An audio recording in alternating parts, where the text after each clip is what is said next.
The Clockmaker's Broken Time.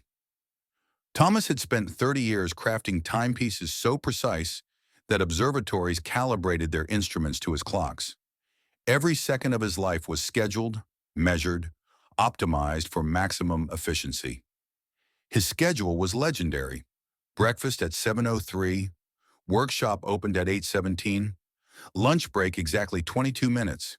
He lived by the rhythms he created, never wasting a moment on anything unmeasurable. Then came the morning when every clock in his shop stopped at once. Not broken, not wound down, just paused, as if time itself had decided to take a break from Thomas's relentless measuring. Without clocks to guide him, Thomas didn't know when to eat, when to work, when to rest. He wandered his silent workshop like a man lost in his own home, reaching for timepieces that could no longer tell him who he was. Desperate for any sense of rhythm, he stepped outside. For the first time in decades, he noticed the sun's actual position, felt the natural pulse of morning warming into afternoon. A street musician played nearby, keeping time not with a metronome, but with the breath between notes, the space between heartbeats.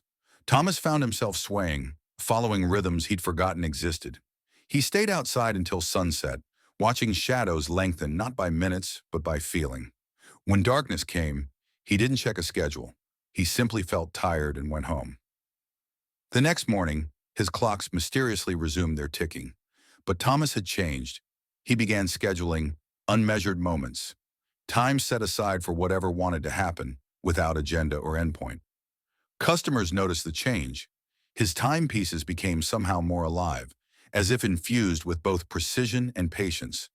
He'd learned to build clocks that served time, rather than enslaving people to it.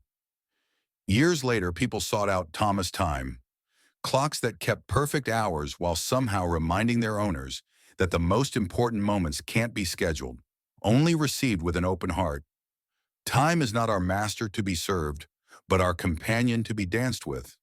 The most precious moments arrive not when we summon them, but when we're present enough to recognize their gentle knock on the door of now.